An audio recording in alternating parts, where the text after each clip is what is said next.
talking with Tom. Just talking with Tom. Turn your dial to cable 18. You will see the best in TV. Just talking with Tom. Just talking with Tom. Sit back and listen. You will hear the best conversation of the year. Just talking with Tom. Just talking with Tom. Just talking with Tom. Just talking with Tom.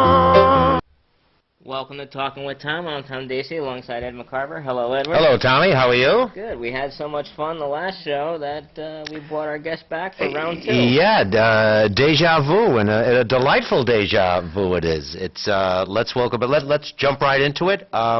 He is the Associate Professor of Medical Sciences at Quinnipiac University, the Frank Netter School of Medicine. Please welcome again Dr. Aaron Bernard. Welcome back. All right, Welcome. thanks for having me back. So, I want to start out by asking you, does the standardized patient work all year round or just the fall or spring semester? Yeah, so there's a little bit of an ebb and flow. We do have some work year-round. Our nurse practitioners, students that we see are mostly in the fall and the spring. The medical students are mostly in the fall and the spring, although when they start to enter their third year, they kind of work year-round. And so when they're learning year-round, we're doing stuff year-round. So definitely mostly September through May. A little bit of lull coming up, but we do have some events scheduled for this summer. we, for those who may not have seen our last show, where we were talking about the standardized patient program at Quinnipiac University, which Dr. Bernard is involved in. We were talking about that, and we want to continue to address some questions about the standardized patient. A lot of the portrayals that the standardized patients do involve not only diagnosing the illness that the standardized patient has, but also addressing the doctor-patient relationship. Can you talk a bit about that? And I think there's a term that you have for it. Yeah. If you just want to go ahead and address that. Yeah, absolutely. And I would say that that's actually the heart of where these programs came from, and really still the core reason we do them is to work with students and improve their communication and help them build the skills to develop doctor-patient relationships. So, yeah, students are going into the room, they're interviewing a patient, they're trying to figure out what the problem is, but that's kind of called, doctor-centered medicine. You're asking questions to figure out the problem.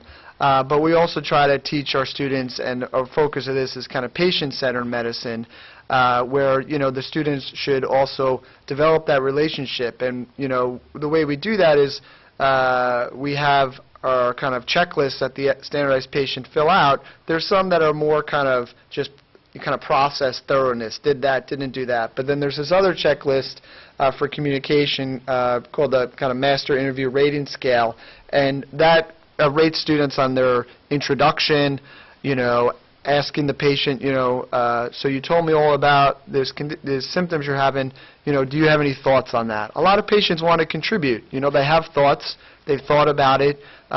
It could be a concern, their thought, or they could have done some research and they wanted you to say, what do you think about this?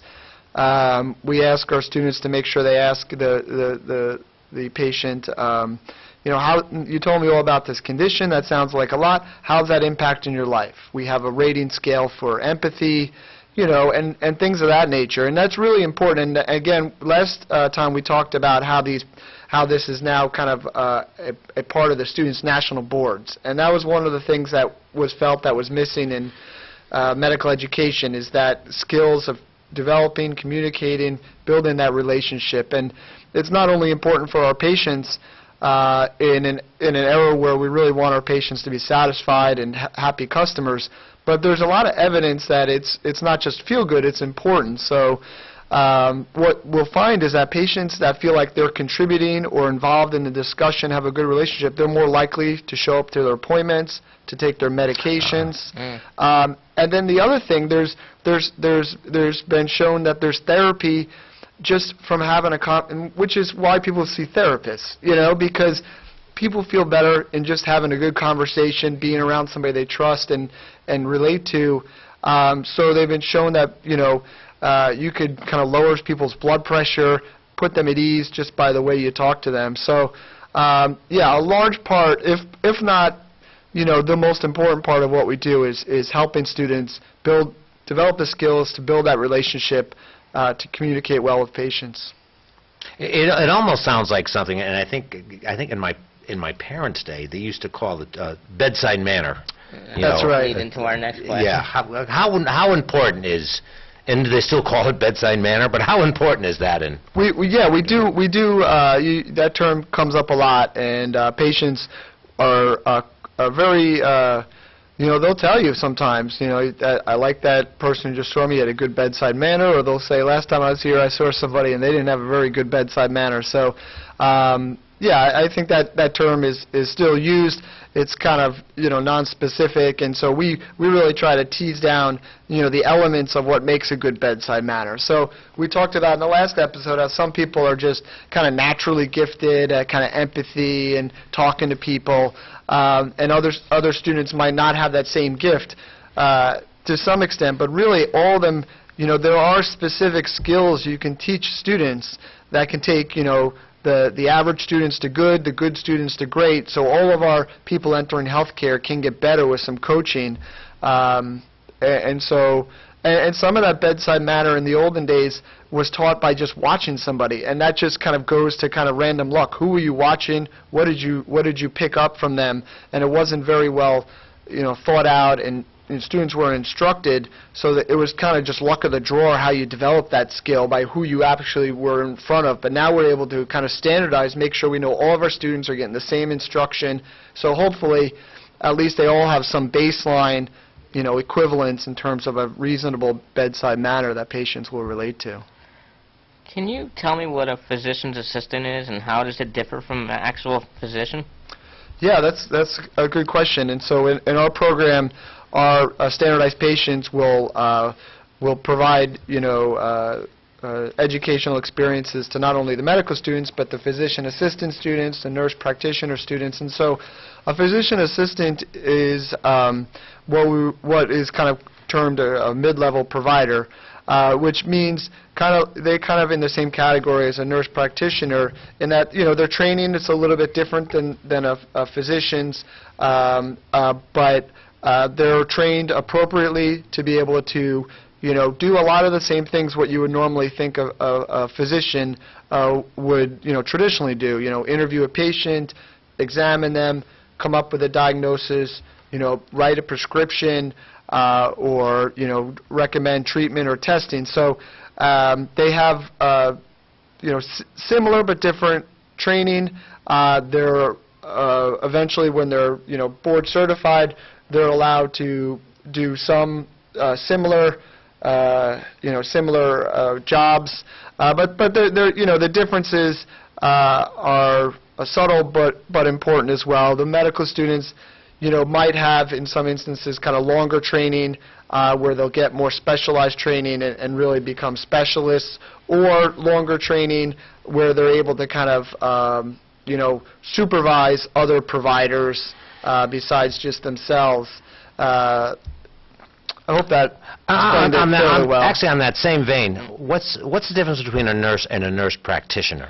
Yeah, so a nurse practitioner you can think of more just like you would think of a physician or a physician assistant. They're involved with kind of talking to you about your problems, diagnosis, and starting some treatment. Whereas a nurse, their role equally important and probably more challenging, but they're often kind of, more the kind of executors of healthcare, so maybe the physician will say, this is what the plan I think we need to do is.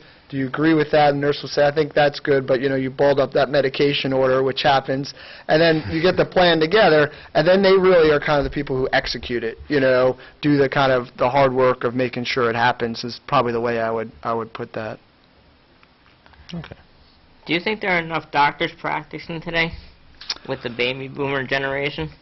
Yeah, I mean, I think it's pretty well established that there hasn't been, and there are a number of new medical schools opening to try to meet those needs. Quinnipiac being one of them, just opened 2 years ago, and so our first class will graduate in 2 years. There's a handful of other schools that just recently opened or will open. There is concern that even with the increase in medical school sizes, we still might be behind what's really needed. I mean, there's population growth to begin with, but yeah. So I think there's definitely a shortage at this time, but people are making strides, and I think we'll. As a proud member of that baby boomer generation, we often, in some of the publications I read in AARP, there is a thought that will there be enough physicians to go around when we enter our golden years? So. Well, I can tell you, a lot of physicians and other healthcare providers, they do feel stretched. They feel like the time they have with each patient is limited. They feel like they, and patients, it's tough getting in to see your doctor or your provider, and so it's a challenge moving forward. But I think there's a lot of people trying to address these challenges, and I think we'll be all right. What's the biggest misconception about the medical profession in your opinion? Well, one thing I would say is, I think people think that, at least this is where I'm at now, your kind of opinions and things change with time, and as you evolve in your career. But, I think some people perceive that, like, the hard part about medicine is, making those medical decisions and picking the right treatment for your patient or making the right diagnosis. And there's definitely challenges in that. But, but I think people think of like house or something. That's the hard thing, coming up with the diagnosis. But I think, 9 times out of 10, coming up with the diagnosis or figuring out the treatment really isn't that challenging after you've been doing it for a couple of years. What's really challenging, and probably what makes the profession interesting and rewarding, is you're taking care of people, who are obviously at a very difficult point in their life. They're either ill or you're seeing people on their worst day. Yeah, exactly. And if it's not the patient, sometimes it's the family. So I'm an emergency physician, so I work in the ER. And so every time, we should do a show just on that. You would learn a lot. It's interesting. But yeah, I mean, I feel like my hardest job is, and I've actually come to really love this part of it, is helping a patient or a patient's family through their first ER experience. Helping them helping them understand what's coming. Calm them down, settle them in, because for them this is the first time it's happening. And if the patient, sometimes the patient's the calmest person in the room, and mom or dad or sister or brother is really stressed and anxious. So I think what makes medicine really challenging is not so much the medicine, but the human kind of nature of it. Working with people who are complex to begin with, and then you add stress of health and things like that, and it can be challenging. So I think that's kind of a misconception. The other, do I have time for another? Sure. Sure. It's your half hour. The other misconception, which I think I entered the profession as, I think some people have as well, is that health care is really in the hands of doctors and providers, and I think it took me a while to kind of let go of control. Not that I don't advise people and stuff, but healthcare, there are some things you can't do without your doctor, but a lot of it's a partnership between you and your patients, and a lot of health is controlled by patients, how they take care of themselves or their medications, and if I make a recommendation, they could take it or they could leave it, and so one of the things I think is challenging is as a physician and as somebody who grew up, studying a lot of science and exactness to it. There's exactness to science, but human nature is not like that. And most people will follow your recommendations, others won't. But that's okay, you know. You just got to let go of control. What do you say to someone who smokes a carton of cigarettes a day and says, "I can't stop coughing"? Yeah. So what? Yeah, I mean, Yeah. it's interesting. I would say at first, you know, those things would frustrate me, and now not so much. You know, I try to advise people. I do the best I can, but it's just human nature. It's the way people are. Everybody's got their vices. Nobody's perfect. And, you know, probably the best advice I ever got in medicine actually came from one of my students. It's interesting. Really? And so after I finished medical school and I finished residency, I was working in ER for a number of years. And I remember one shift I was working with a resident who was kind of a student, somebody under me. And I remember at the time I was starting to get a little frustrated with, you know, patients who, you know, keep coming back to the ER for various reasons, and maybe getting a little cynical. If you've ever been to the ER, people can be kind of cynical. And so I guess he sensed I was getting frustrated or something. He goes, "Bernard, you know, let me tell you something. All you got to do, you just got to love your patients. You got to love them like family." And I thought that was really good advice, and it was actually very helpful to me.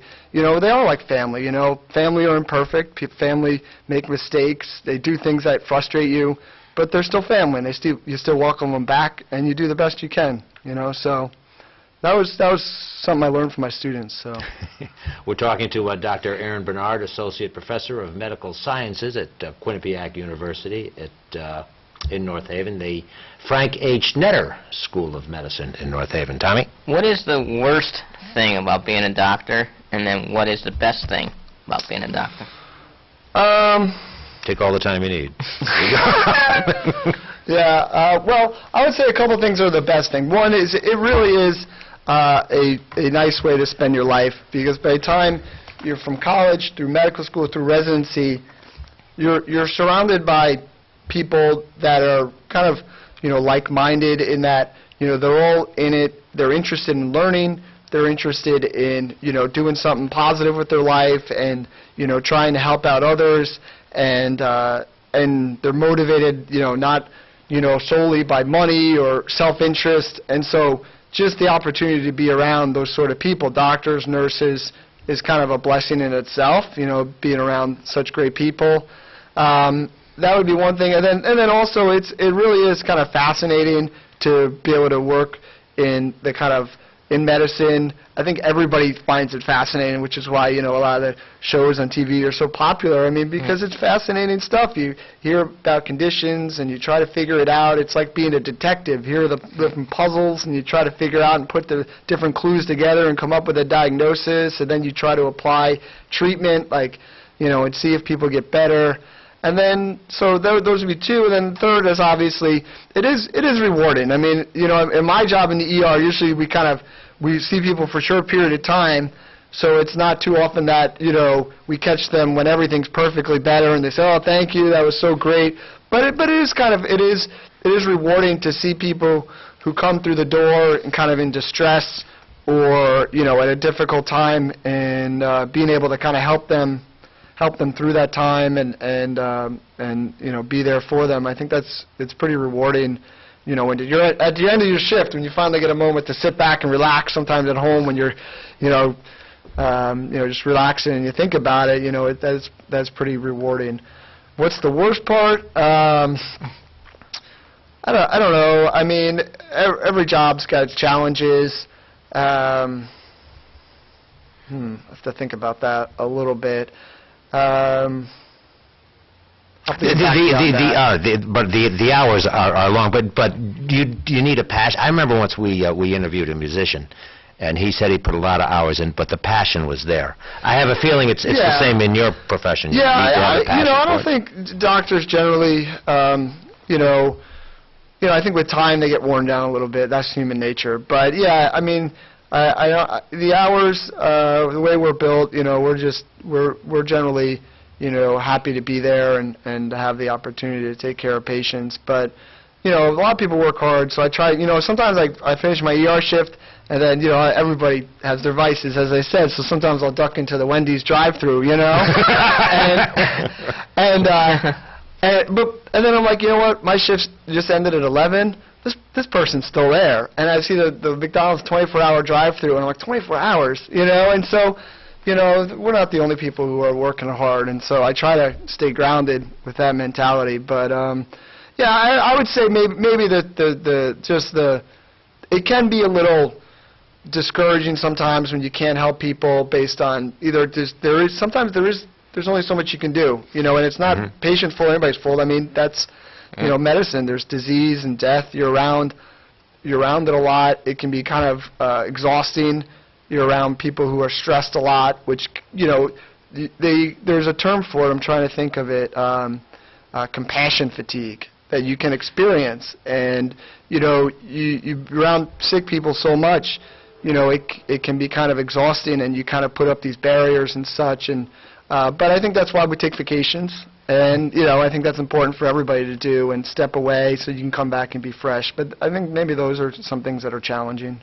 You talked a little while ago about the series House. Yep. I was also a big ER fan when that show was on. Yep. How true to life was that show? I think they're good shows. I mean, I enjoyed them. They're well written. They usually hire physicians and other professionals to be on the writing script. You know, I would say 90% of it has some level of accuracy. I mean, they have to embellish things. Nobody wants to watch a boring show, you know, so I understand the need to embellish things. But I think they do a nice job giving people some insight into... Is it more accurate than not? I think of House's bedside manner, and and of course in Nurse Jackie, I think on Showtime. I just wonder, are there more Nurse Jackies or Nurse Ratchets running around? Nurse Jackie I'm not completely familiar with, and there's not a ton of Houses, but I would say in general the shows, you know, I think they do give you some insight into different characters and personalities, and they give you insight to physicians as human beings that are imperfect with different temperaments and personalities, and how that can impact the way they take care of patients and how it can make patients feel. So I think it has some. I remember when I was doing residency at the time, that's when the show Scrubs was on, and that's kind of more of a comical, lighter show. Yes. But I kind of related to it at the time because you know, the characters were in their late 20s in residency, and I was at the time, and it gave you some insight. You know, in front of the patient they're, you know, trying to be serious, but behind the scenes they're just people. You know, they have lives, they have relationships and other issues, and so I think it helps provide some insight to that, and so I relate to the show maybe on that regard, those regards, as much as I do the medical part. But there's some truth to it. Of course, there's things that are embellished and are inaccurate, but I would say probably most healthcare providers watch one of those shows or got into one of them at some point. So I know one of my favorite shows, which is back on in reruns now. Back in the day, was Emergency.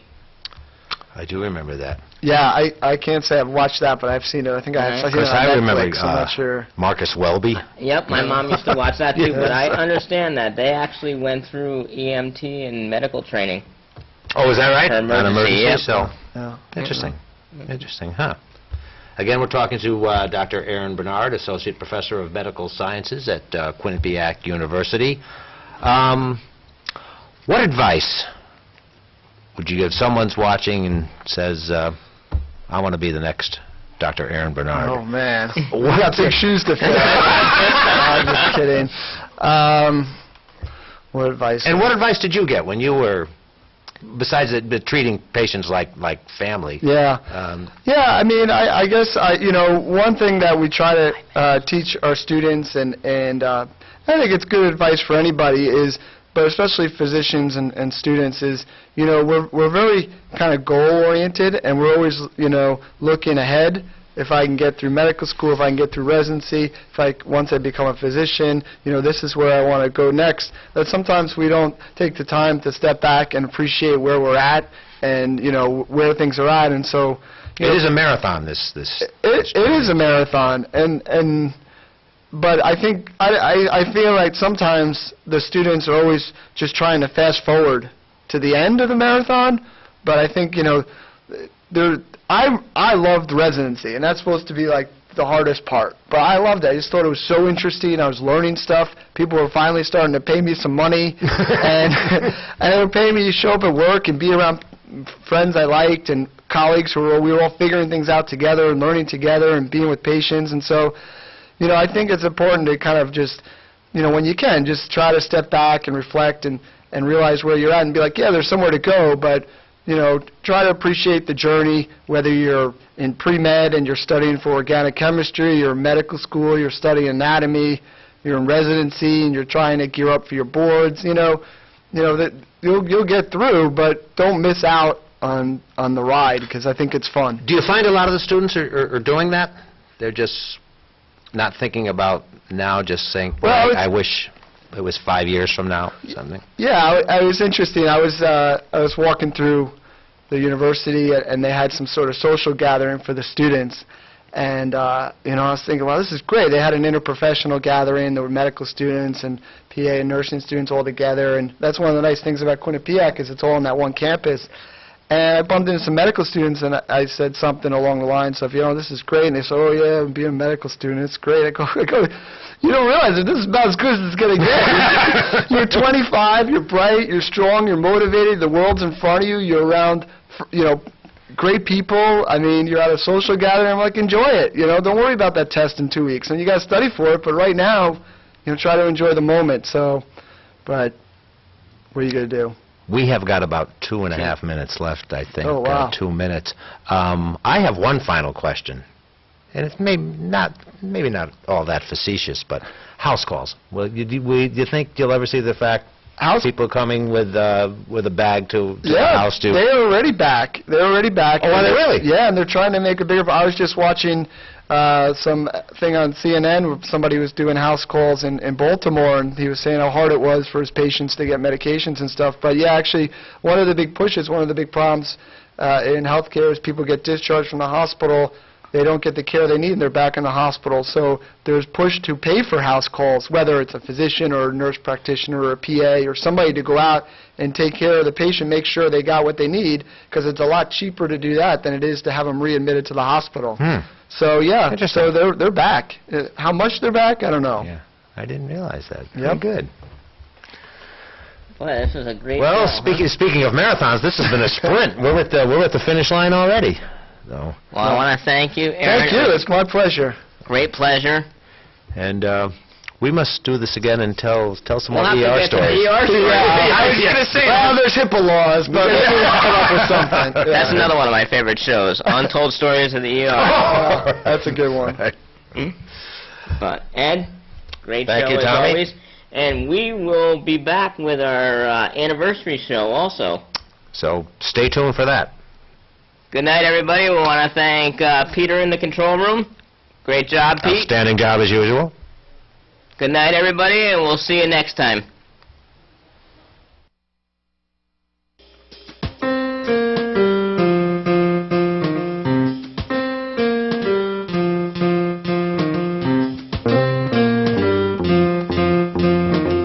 Just talking with Tom. Just talking with Tom. Turn your dial to cable 18. You will see the best in TV. Just talking with Tom.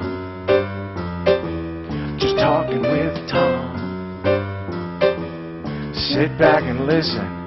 You will hear the best conversation of the year. Just talking with Tom. Just talking with Tom. Just talking with Tom. Just talking with Tom.